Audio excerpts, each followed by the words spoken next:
And you said that Shi Yuqi, he's doing what we call an Anders Antonsen, where he drops the second set. Yeah, exactly. You're famous for that one here in Denmark.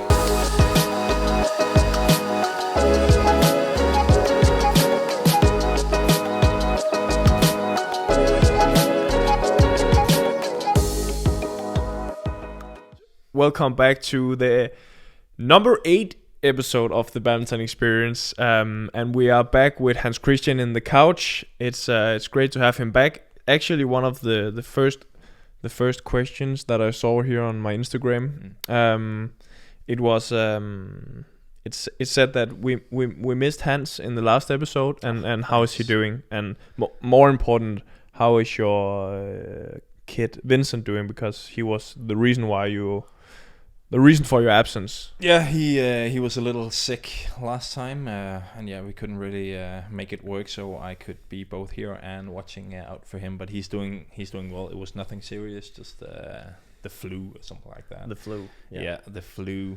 But I'm doing great. I've had a small issue with my foot while you guys were at the Sudirman Cup, but now it's all good. There's no issues anymore, so I'm just looking forward for next week and this podcast, of course. Yeah, of course. Injury free. Are you well playing at the moment, or are you in good shape, ready for stepping into that third men's single? And Yeah, well, it depends on who I'm playing, because I played Victor this morning in training, and I didn't look in good shape.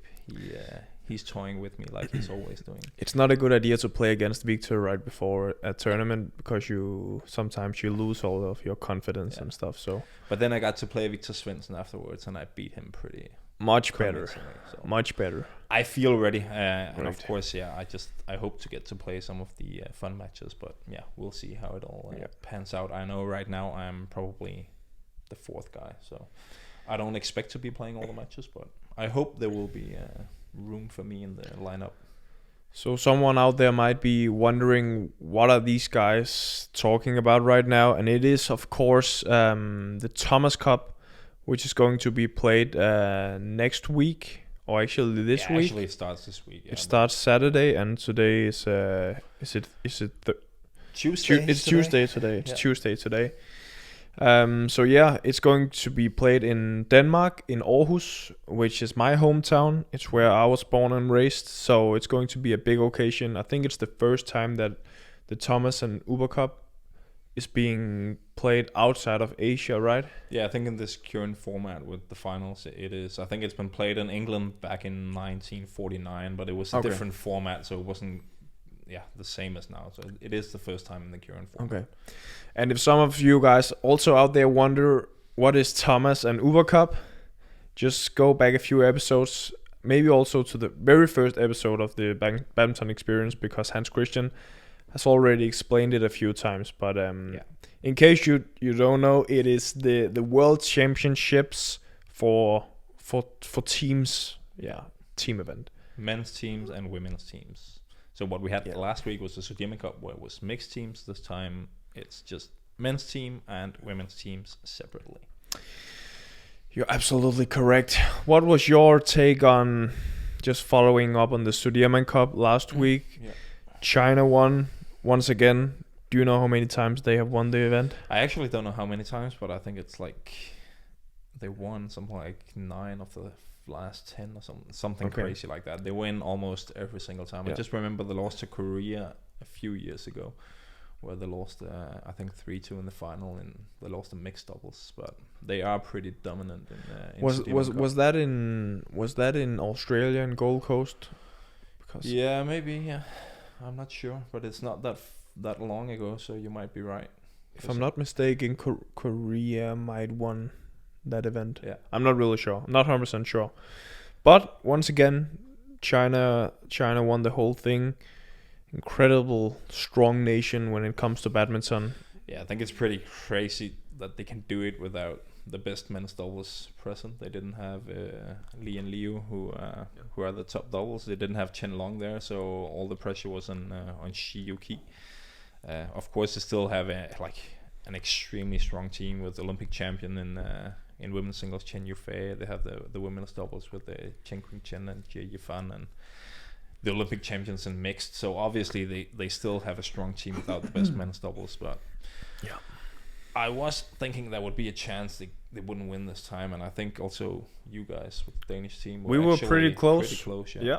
Yeah, we were. I mean, we were actually pretty close at beating them 3-0. Yeah.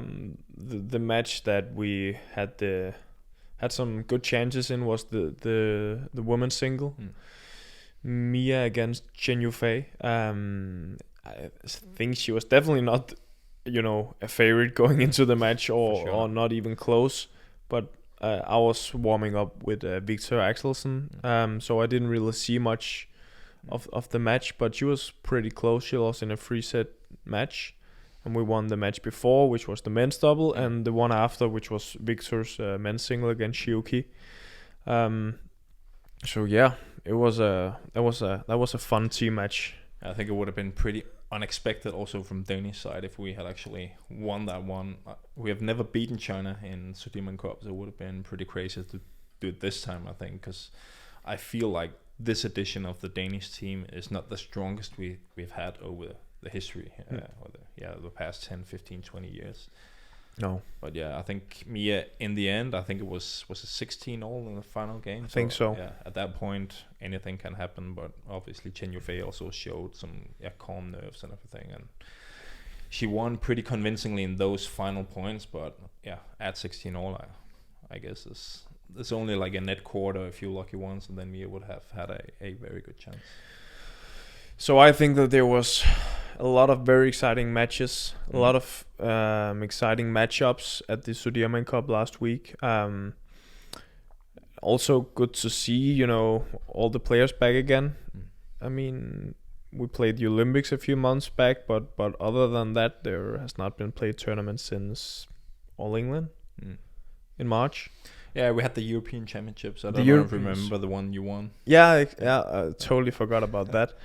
But do you have is there any matches that you still think of to this day? Any matchups that were very, very exciting? Or I think it was quite interesting to follow the men's singles. Obviously, again, that's a discipline I follow the closest. Yeah. But I think it was also nice to have everyone back. So we had you, Victor, Ginting, Christy, Shi Yuqi, we had Momota, Li Xijia, we had everyone there, and we had a lot of good matches. Chou Chin Chen from Taiwan as well, and it was just really nice to see all these top players play against each other again. See Kunlavut from Viditsan from Thailand doing well, Hyo from Korea doing well again after he beat Momota at the Olympics, and I thought it was quite interesting to see that it's quite hard for me to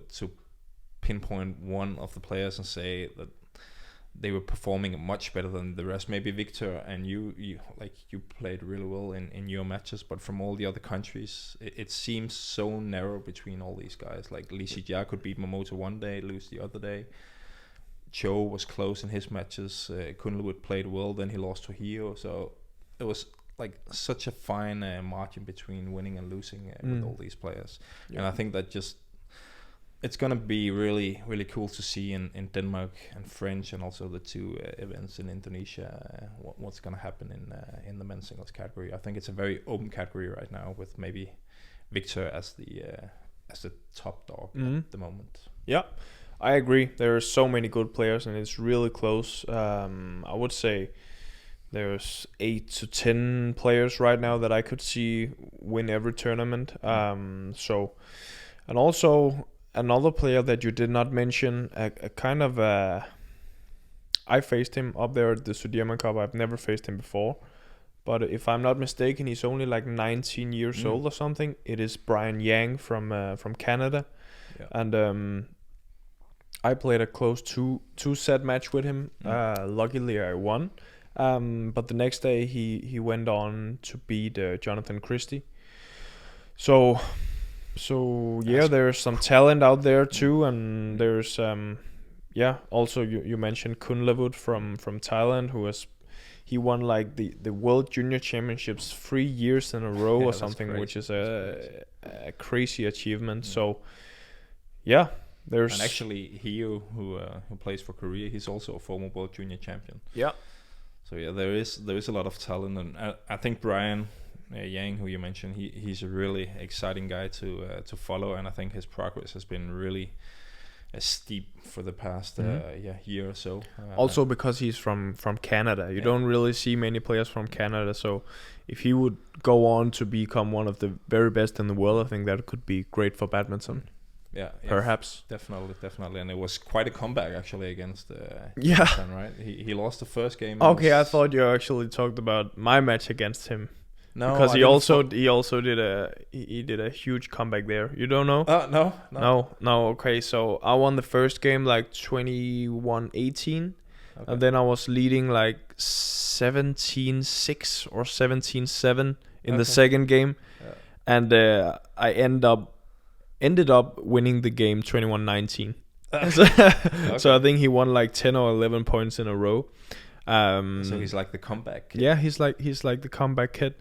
Because against Jonathan Christie, he lost the first game as well, and was he down like 6 or 7 love in the second game? I think 6. Yeah, and then came back, and I think he was also down 20-18 or 19. Saved 1 or 2 match points before winning that one 22-20. Yeah, you might be right. Yeah. So exciting player, very very strong. I mean, he has huge legs, and I mean for his age, right? If he's only 19, so yeah, exciting to see. One to watch for the future. Yeah, it was also fun to see, like, you know, of course these matchups, but also how they then went on to do, you know, the second day with a tough match and the third day with a tough match, because in the beginning you saw Momota was really strong, but then he actually lost 2 matches in a row in the end, and you just felt that these players were of course struggling a little bit physically, and it is also very very tough to play like a first men's single 5 days in a row or 4 days in a row, because you face the absolute best. But that was also exciting to see, or more interesting, because I mean, before Momota's accident, you rarely saw him get tired or anything like that, and I think you saw that a little bit here. Yeah, I think it was pretty obvious against Shi Yuqi that he was actually a little tired physically, and I think the way you could see it was that he was not moving as fluent on court and not as fast, so he couldn't really follow the pace or the speed of the game in the first game. And in the third one, I felt like Shi Yuqi was also just going all out, and the old Momota, you would expect him to put up a more solid defense, but it just felt, at least from my perspective, like he didn't have it in his legs to move fast enough to actually keep up with the pace that Shi Yuqi put out there. I didn't see the match, but we were texting. You and I were texting while the match was going on, and you said that Shi Yuqi, he's doing what we call an Anders Antonsen, where he drops the second set. Yeah, exactly. You're famous for that one here in Denmark, at least. Yeah. And there was one guy asking me, what do you think about Shi Yuqi's strategy in the final? I didn't see the match. Was it obvious that he just dropped the second set, or what was going on there? Yeah, after a little while, like he played the first game at a really high pace, really aggressive. As I said, Momota couldn't really keep up with him, but it was also obvious that he was spending a lot of energy because he was moving, like he was explosive on everything, trying to attack at every opportunity.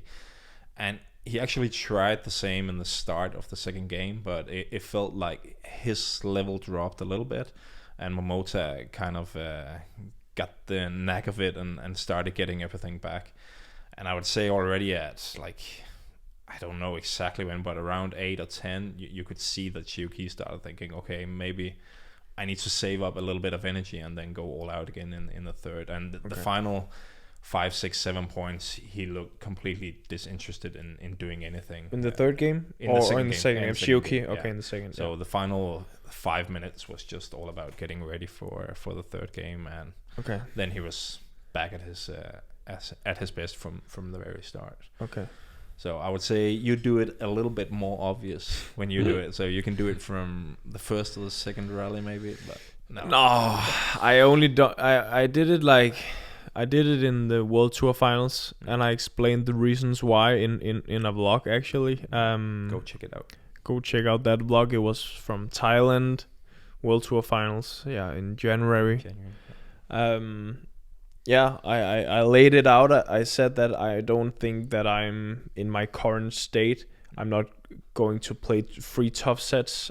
So I was going all out on the first game. It was against Victor Axelsen. All out in the first game. And then I was going to drop the second game if I got a bad start. And I did. I got a really bad start. Yeah. And then I just went all out in the third game again. So, and it worked out. So I don't know.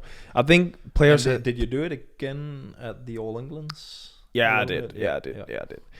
So I know there's a lot of like the fans here in Denmark, or at least the ones that are active on Facebook. They're like, some are really struggling with that because they think it's kind of unsportsmanlike to not do your best all the time. But there weren't a lot of guys complaining this time about Shi Yuqi. I think most people just found it clever actually. But obviously there's also a lot more focus here when it's you against Victor compared to a match between Momota and Shi Yuqi. I got quite a lot of hate on the social media platforms and from Danes. Yeah. Like not really from Asian fans, but from Danes. And that was a new thing for me. I mean, sometimes you lose a match and then you check your DM or go on Facebook, and then some guy is, talking trash about you and calling you a loser and, horrible stuff sometimes. It can get really rough online. But this time it was from the Danish fans, which surprised me quite a lot. But I guess Victor has quite a solid fan base here in Denmark, so so don't piss them off. No. But I think people has been doing that for, I mean, many years, all the time. Just sometimes you hide it a little bit more and pretend like you are trying to win a set, but already you are focusing on the third game. Yeah, and I'm also 100% sure it's not something that only happens in badminton. You see it in all sports, that people save energy in parts of a race or a match to do better at the end. It's just like a common tactics, and obviously it's nicer for the spectators and everyone if you play 100% all the time, but yeah, I really don't have an issue with it, because both you and Shi Yuqi, you're doing what you think is the best it gives you the best chance to win the match, and that's what it's all about in the end. So I think it was a good tactics from Shi Yuqi, because if he had played full out all the time, or if he had played maybe at like 5% slower pace from the start to be able to maintain the same pace all the way through, I think he would have been like just eaten up slowly by Momota. So I think it was just clever tactics and his best chance of winning the match. Yeah, because it's definitely not like bad sportsmanship. It's just tactic, and as you say, every sport has, I mean, those things. Man, what about boxing? If Floyd Mayweather uses the first 4 or 6 rounds just being on the defense and not really throwing punches, make his opponent tired, and then he steps in to finish it there. So but as you say, it's definitely not fun for the spectators. So, and it's not something that I enjoy to do at all. I mean, as mentioned, in the state that I was in at that time, I just had corona and hadn't really been practicing much and stuff. I needed to do that, but I want to, I want to be able to play like 3 sets, very high pace, and don't need to, speculate on stuff like that. But if it happens, then of course I'll have to do it. Makes sense. Sense. Have you ever like dropped a set, like really dropped a set from the beginning? Not when you were down like 15-8, but from the very start. I can't remember right now, but the first thing that comes to mind when you say that is, and that's actually because I talked about this match at practice earlier this morning, is I played Darren Liu at the World Super Series finals, so when it was called that back in 2010 in China. And the reason we spoke about that is because I'm playing Darren at the Denmark Open in 2 weeks' time. And this is going to be the first time since 2010 I play him. But back then I only needed to win the first game to make it to the semi-final of the tournament. And I just remember I was celebrating like crazy when I won that first game, and I couldn't focus at all in the second game. I still tried my best at that time, but when I lost that second game, I had so much trouble really finding like the motivation to go full out in the third game. Obviously I still wanted to win the match, but I also started thinking about, okay, I need to play, I think it was Du Pingyu the next day from China, so I needed all my energy to have a chance there. So I would say I did not play at full capacity in that first third game, but I don't think it, if you go back and watch it on video, that it looks as bad, if you can say that. As it's obvious. Yeah, as obvious. Yeah, I'm trying to disguise it a little bit better. Yeah, that's the, I mean, that's the issue with the group format. Like at the World Tour Finals, there's groups, so 2 guys is moving on to the semi-final, and then then you can speculate in who do I want to face the most. Do I need to end up first or second in the group, or what's the best for me here? And that creates some not so good situations sometimes with people losing on purpose and stuff. But it's not the same as just losing one set and then going all out to win. No, I mean that's the difference. It's a little bit different situation for sure. But I can't think of any other where I have.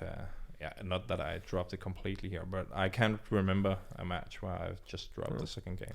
Usually it's probably because I don't win the first game, so I have to go all out. You have to go all out. Yeah.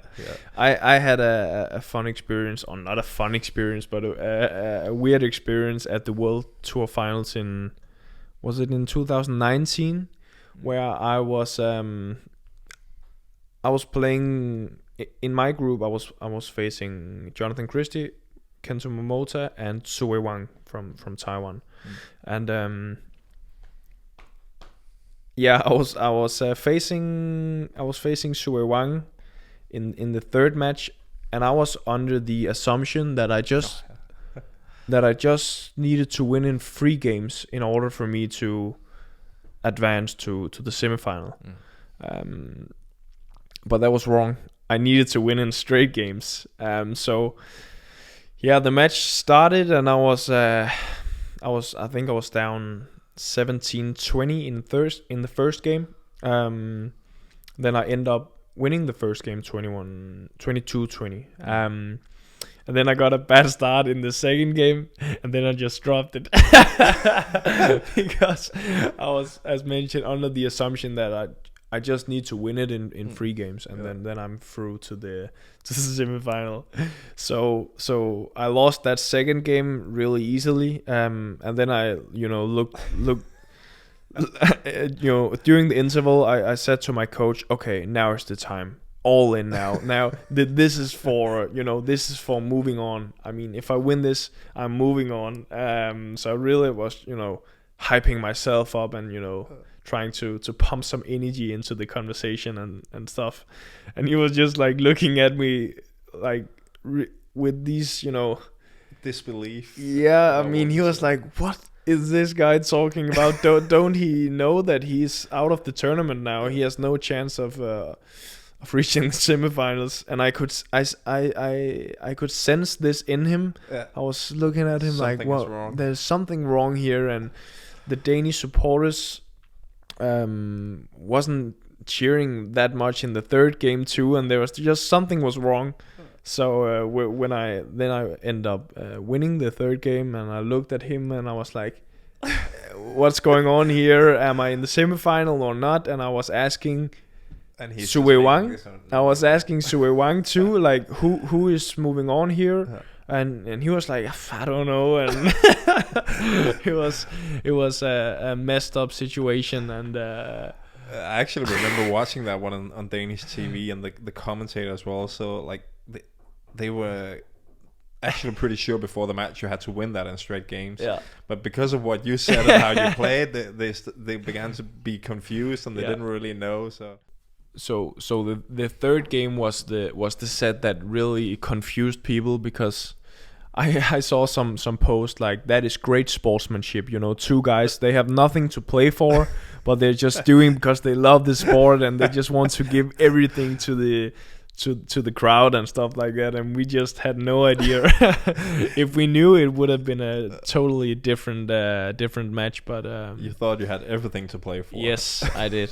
That was weird situation. Yeah. That's a great story. Should we just explain why this setup is a mess today? Like, Yeah, that's probably a good idea.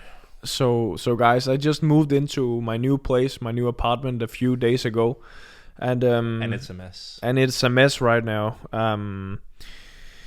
So we don't really have a podcast set up yet. It's the plan that we're going to have a place just for the podcast, but we'll still have to figure out. I think it's going to be upstairs. I just showed you around a little bit. Yeah. Do you see potential there, or? It's gonna be amazing. I think it's going to be great. But right now it's like, you know. Right now it's not amazing. It's not really good. I hope that you enjoy what we are saying instead of, you know, how do you say that? Instead of what you're seeing. Instead of what you see. But Because it's always like that because you're watching Anders. So yeah, it's not but we still have, of course, Mr. Badminton here on the. I found him in a box upstairs. That's the most important part. Most important part. You I cannot put I him just behind. removed the water so you can see him, if you can. But no, that's the reason why. But we are going to step up our studio game in the future. That's for sure. I just, before we move on to Thomas Cup and also questions, I have a new favorite player on the tour.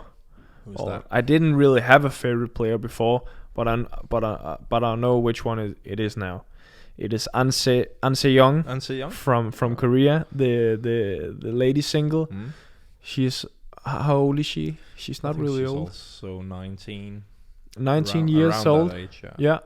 She's just like she's like a real character. I mean, I could imagine her having her own like line of toys, you know. She's like an action figure or something like that. Yeah. I think she looks so cool when she plays, and she's very young and she's playing extremely well. I think she's going on to be. She's only getting better and better all the time. Yes, I'm 100% sure that she's going to be a huge star and she's going to win so many tournaments in the future. Yeah, she's going to be an exciting prospect for Paris 2024. Yes, I had her as a dark horse in Tokyo, and I think she also played pretty well. But yeah, How did she do? Yeah, I don't remember if she lost in the last 16 or the quarterfinal, but I think she played a pretty good match. And was it against Chen Yufei, perhaps? Yeah, I'm not sure. I should be able to remember that, but we didn't do commentary on her match, unfortunately. Okay. But no, I just wanted to say that. Yeah.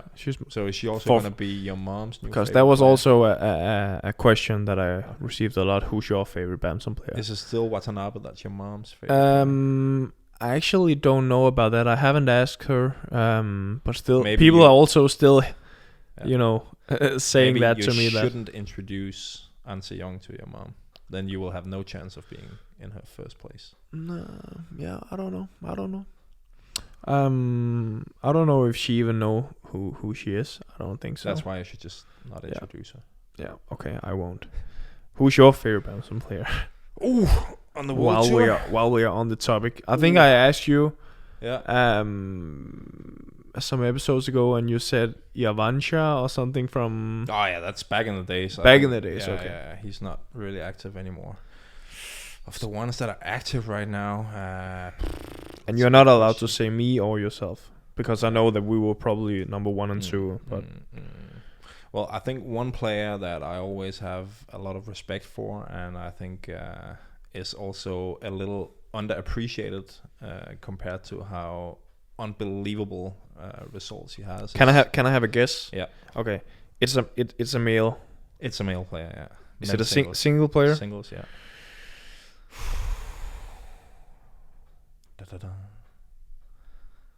I need to get a clue. I have no idea right now. He is. He wasn't playing at the Sudirman Cup. He wasn't. No. But was he at the event or No. is he in like top 32 Yes. of the world? Is he an Asian player? Yes. Is he older than 26? Yes.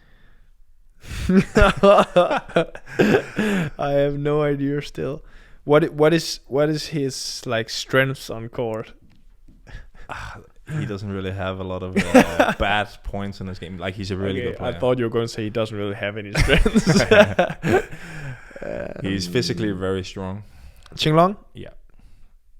He is actually one of my favorites because I think he has a like, he makes it look very easy, and I think for a lot of players or fans but like viewers that are not that much into the game, it maybe doesn't look so flashy. But when I watch him play, I really find it inspiring how easy he makes difficult things look. Like his movement, his shot placement, like everything, I think is just high quality, and it looks so controlled. And I think in terms of how much he won, I think he is a little bit undervalued by the badminton community in general. And then the final thing about him that I really like is that he's always really respectful on court. It's not like he's playing like he's too nice of a guy or anything, but he's just showing a lot of respect without not being a fierce competitor. He still really wants to win, but without being a douchebag on court. I really have a lot of respect for him. So if I had to choose one right now, on top of my head, it would be him. So Qinglong from China, men's single player, he has like 5. Well, how many world championships? Not 5. That's maybe 2, I think. 2 world championships. He won in Copenhagen in 14, and he won in 15 in Jakarta. And I think that's it. And also an Olympic gold medal, and Olympic silver medal. Olympic bronze. Bronze also? He has the full collection. Okay. Bronze Nice. in London, gold in Rio, and silver in That's cool. in Tokyo. Yeah. And just a bunch of tournaments. All England. I think he lives a little bit in the shadow of Lee Chong-wei and Lin Dan. Yeah. He's in the same era as those two guys, and then it's of course difficult to get the same respect as those two guys. I agree. I actually had a fun experience facing Qinglong because the very first time that I faced him was in French Open in 2017. And I won actually in 3 games. We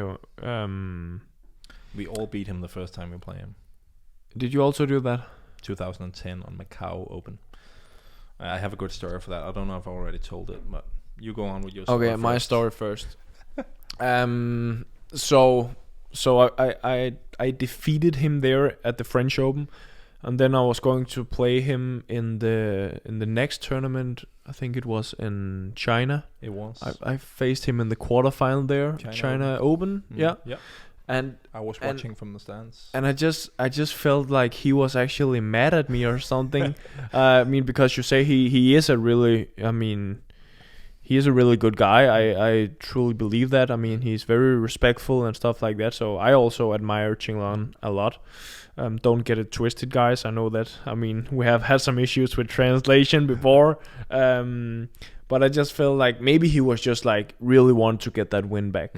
Maybe that was just the thing. But I felt like there was a little staring contest sometimes, and he was out there to prove a point. Yeah, maybe that was just why. But ever since that, we have had some good matches. It's been a little while since I last faced him, but tremendous player. Your story then. Yeah, my story was that before that tournament on Macau Open, he was on the rise. He was still not one of the very best players, but I think he was ranked 12, 15 in the world. He had just beaten Lee Chong-wei in Australia a couple of months before. And I have seen him play at German Open one time. And I had said to some of the guys that I wasn't really that impressed at that time, even though he was hyped up to be the next big thing. But I thought he looked a little bit like mechanic. It was not so natural, his game. And then I beat him in that first match in Macau Open, and I said to my coach after the match, a guy called Klaus Poulsen, I told you guys that this guy is not gonna be really good. And then I go on and I lose the next 12 or 13 matches I play him, and he wins the World Championships twice and the Olympics. And obviously I didn't mean that he was not going to be a good badminton player, but I just didn't think that he was going to be one of the very best at the time. So I think he really proved me wrong after that one. Yeah, definitely. So I got a lesson in humility after that match, that's for sure. Yeah, that was we went out on a side note there. Yeah, sorry about that. That was fine. Some good stories there, I believe.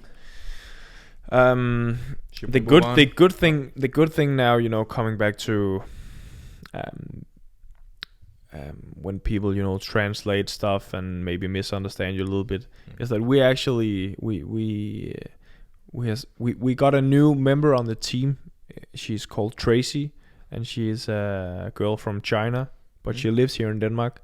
So sometimes I post on my Weibo account and TikTok, and there's also something that's similar to YouTube out there, and she's translating some of the videos that I post. So that might going to help, I hope.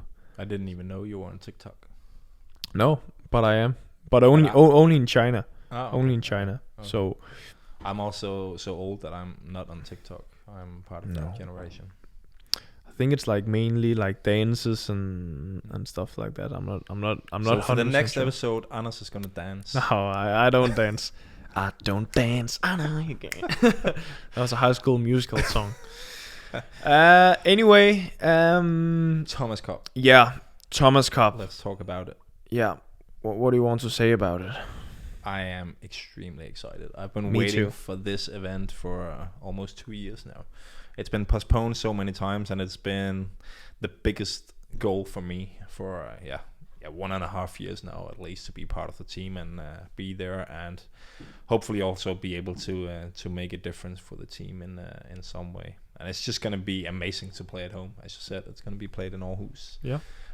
When we won it in 2016, we felt like we were almost playing at home, because after China lost, all the spectators started supporting us for some reason. But I hope that this time it's going to be even crazier with the support. That I'm really looking forward to get that experience, even if I'm on court or if I'm just sitting on the stands behind cheering for you guys. It's going to be one heck of a experience. Yeah. I agree. It's going to be huge. Hopefully we're going to do well. We had a little bit of discussion this morning about who's the favorites to win, because I said that I actually see Denmark now as the biggest favorite in Thomas Cup. I don't see us as a huge favorite to win gold, but for me it's difficult to point at one team that has on paper a stronger lineup compared to us.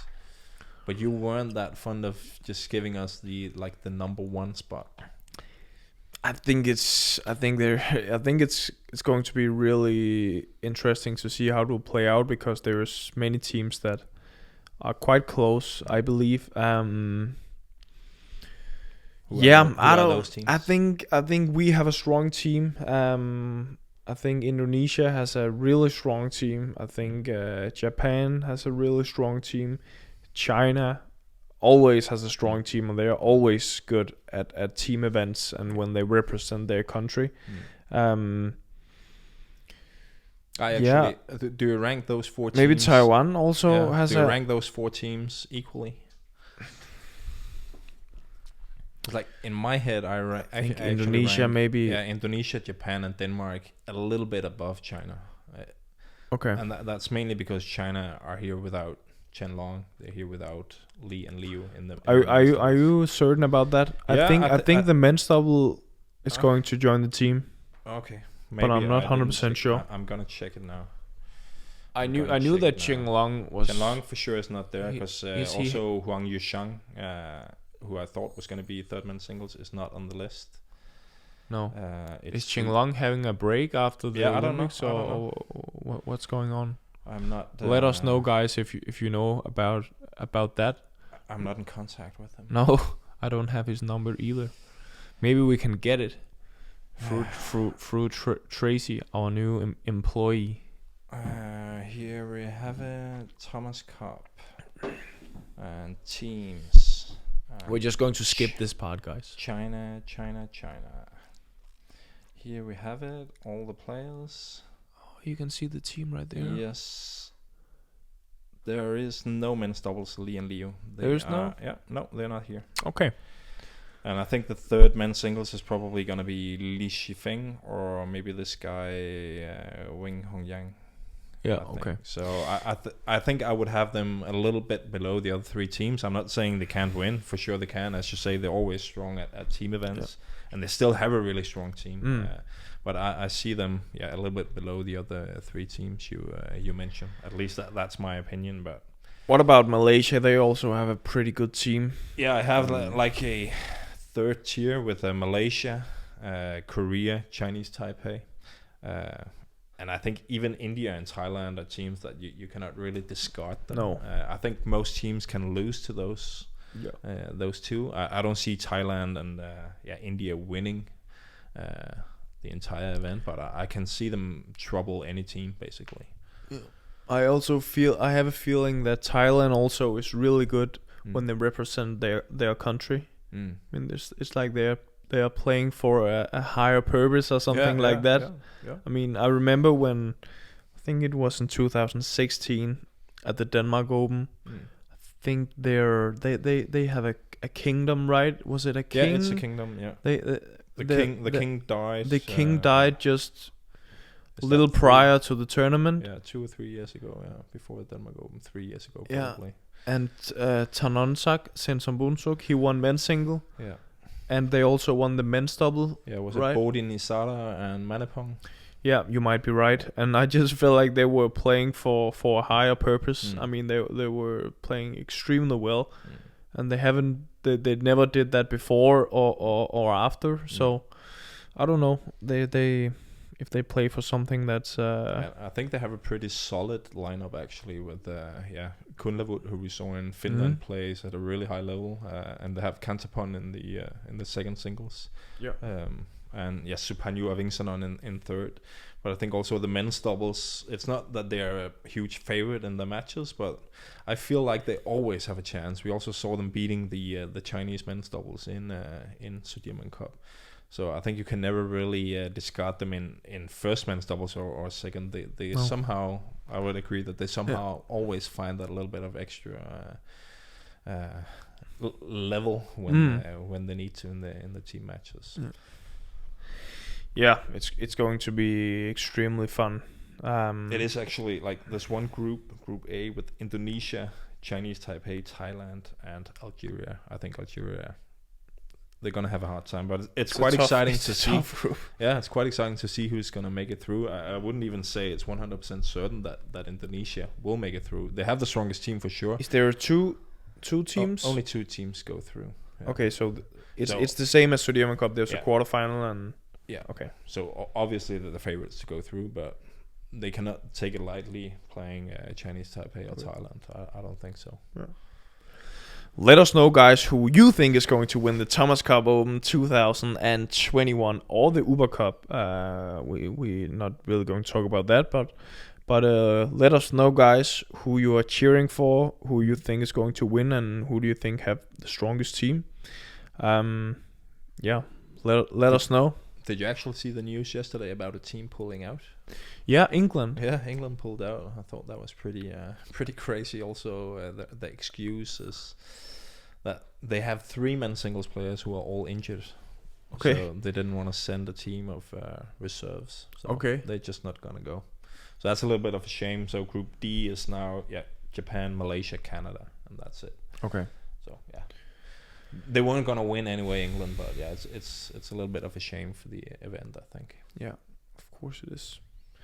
Well, yeah, we'll just have to wait and see. It's only a few days away, and it's going to be great. Really excited about it. We start on Saturday against France. Hans Christian, Anders, it's time for questions. Ooh. Yeah, I posted a Instagram story this morning and asked people to ask us some questions, and there is a lot of them. So And now you're just randomly scrolling through them. Yeah, Yeah, almost. that's I've picked out a few ones here. So the first question that I thought was funny: did Hans and you ever argued seriously at a practice or after a tournament match? Did we ever had a really serious discussion or an argument? Or I don't think we've had like an argument. Like I think we've had good talks after a practice or a match. It's more like that. I don't see any of us having a huge temper, so I think we don't really get into a situation where we are. I don't know if we don't have a huge temper, but I think we're pretty controlled, both of us. didn't I ever pissed you really, really off back in the days when I was younger? A little bit more. Yeah, that's true. Annoying. You were always a bit of an idiot on court when you were younger, and off court. Yeah, so that you're still a bit of an idiot off court, but on court you're behaving much nicer nowadays. When we play this warm-up I've matured. game, yeah, we call English double. Yeah, you always play like a jerk, so you often piss me off in that.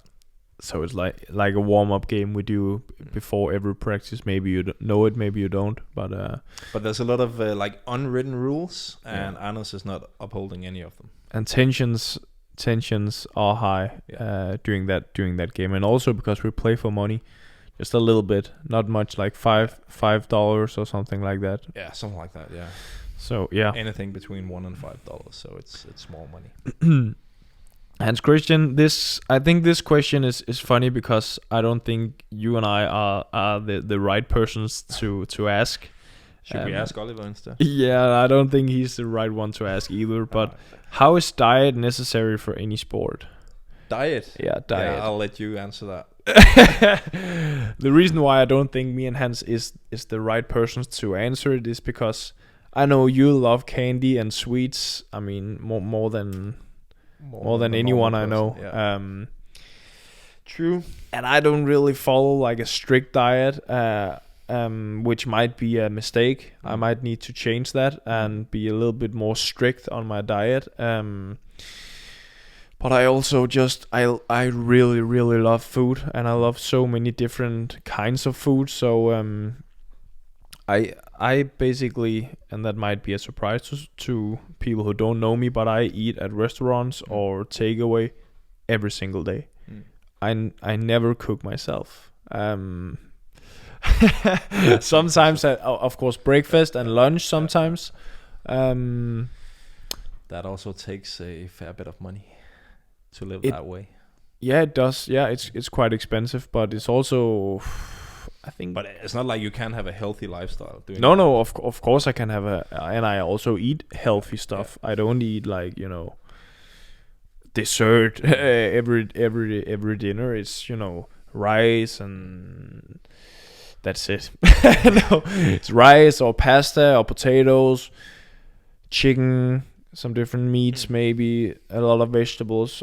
I mean, just using my, how do you say it? Sunde fornuft. Yeah, your common sense. My common sense and stuff, but no, I don't have a strict diet. Maybe I should. Me neither. I have basically, I don't know if you can call it rules, but I have two things I try to live by in terms of diet. And one thing is that I just want my main meals to be healthy.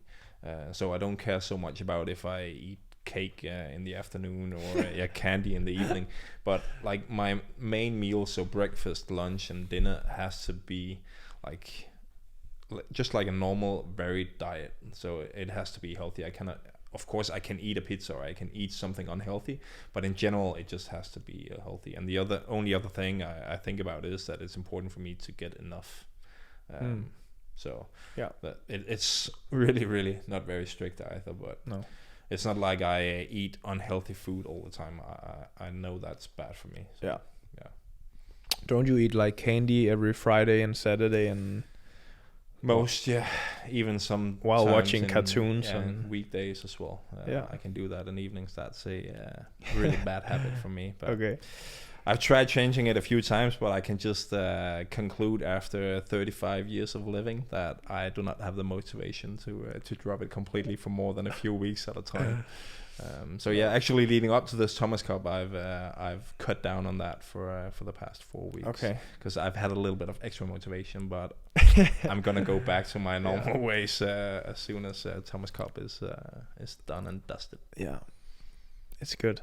It's also, I mean, I like food so much, so that's I tell myself that I get more happy if I eat like a really good meal on a restaurant, and I'm not able to make really good food myself.